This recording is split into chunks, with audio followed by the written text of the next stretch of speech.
Ouers, sit daai ouerskapboek neer, want Afrikaans.com en die Afrikaanse Onderwysnetwerk is in die huis.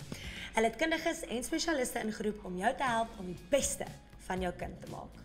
Welkom terug Melanie en Daan. Dankie. Dankie. Julle is immers kundiges. Julle is regtig in hierdie afdeling en julle help so baie mense. Laas het ons gepraat oor die reeks wat julle het, maak die beste van my kind. Ja. En julle het nou nog 'n nuwe reeks uit. Asseblief vertel my 'n bietjie meer van dit. Afrikaans.com en al en gesamentlik en afsonderlik bied soveel inhoud en ondersteuning aan kinders, onderwysers, ouers van voorskool tot in graad 12.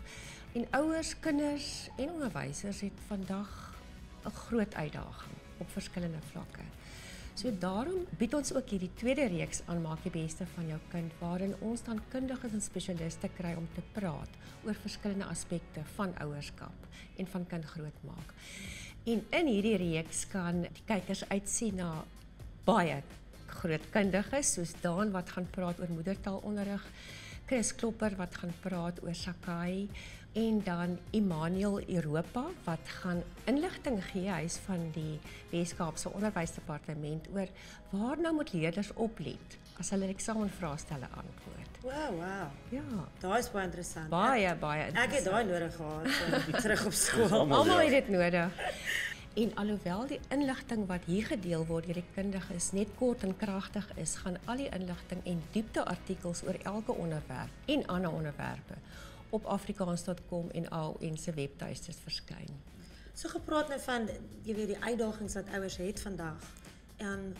Jy het nou ek dink bietjie meer ervaring in dit. Jy was vir jare, ek meen jy's 'n gesiene man in die onderwyswêreld. Wat sou jy sê is die grootste uitdagings wat ouers het en hoe kan AO en ook vir ouers help om hulle kinders, jy weet, toe te staan, by te staan? Ons probeer so ver as moontlik binne in die pyplyn van onderwys, met ander woorde van VKO tot op tersiêre vlak. En elkeen van hierdie fases waardeur 'n kind gaan, verg ander vaardigheid, ander kennis van ouers. Ek dink die grootste uitdaging is byvoorbeeld ouers wat onkundig is oor iets soos moedertaalonderrig en dat daar persepsies is dat wat is nou belangrik vir my kind. En daar's 'n paar gevalle waar onderwysers en selfs ouers, ek wil sê die basiese beginsels van opvoedende onderwys so bietjie ignoreer.